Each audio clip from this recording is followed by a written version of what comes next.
की हा जो प्रकल्पासाठी भूखंड घेतलेला आहे तो भर वस्तीत आहे।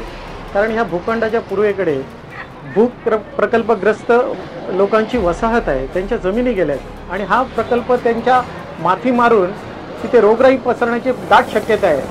त्यामुळे जेव्हा हा कचरा डेपो होणार त्यावेळी त्या परिसरात प्रचंड दुर्गंधी येण्याची शक्यता टाळता येत नाही आणि हा प्रकल्प हॅझार्डस स्वरूपाचा आहे। कारण ह्यातून विघटन करताना टॉक्सिक फ्यूम्स बाहेर येणार, ती रोगराई पसरणार। कारण हे वेंगुर्ला दोडामार्ग आम्ही जे निकष काढलेत तर ते फार भयानक आहेत। कारण असं आहे की हा जो प्रकल्पासाठी भूखंड घेतलेला आहे तो भर वस्तीत आहे। कारण ह्या भूखंडाच्या पूर्वेकडे प्रकल्पग्रस्त लोकांची वसाहत आहे, त्यांच्या जमिनी गेल्यात आणि हा प्रकल्प त्यांच्या माथी मारून तिथे रोगराई पसरण्याची दाट शक्यता आहे।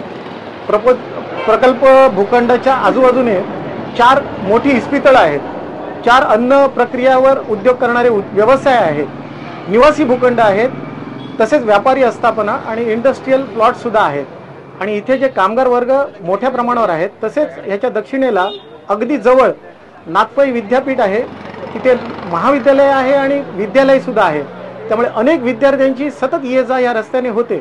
त्यामुळे जेव्हा हा कचरा डेपो होणार त्यावेळी त्या परिसरात प्रचंड दुर्गंधी येण्याची शक्यता टाळता येत नाही आणि हा प्रकल्प हॅझार्डस स्वरूपाचा आहे। कारण ह्यातून विघटन करताना टॉक्सिक फ्यूम्स बाहेर येणार आणि त्यामुळे ती रोगराई पसरणार। कारण हे वेंगुर्ला दोडामार्ग आम्ही जे निकष काढलेत तर ते फार भयानक आहेत।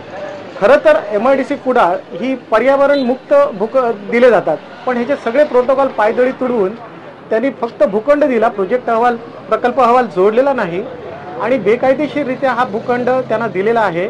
त्यांनी पर्यावरणाचे कोणतेही दाखले कोणतेही सर्टिफिकेट्स मिळवलेले नसताना अशा प्रकारे देणं हे बेकायदेशीर असल्याने हा आमचा मोठ्या प्रमाणावर विरोध आहे। कारण या वेंगुर्ला प्रकल्पात काम करणारी लोक असतील, आजूबाजूची लोक असतील, त्यांची पाहणी केली असता बऱ्याच लोकांना फुफ्फुसाचे त्रास आहेत, कारण लंग्स खराब होतात। आता याच्यामध्ये प्लॅस्टिकचा कचरा येतो, गेलेले सेल्स असतात, अनेक असे हॅझार्डस विषय आहेत की जे विघटन करताना 100% टॉक्सिक फ्यूम्स बाहेर येणारच आणि लोकांना तो त्रास होणारच आणि त्यासाठी आमचा हा प्रकल्पाला विरोध आहे। राजेंद्र परब।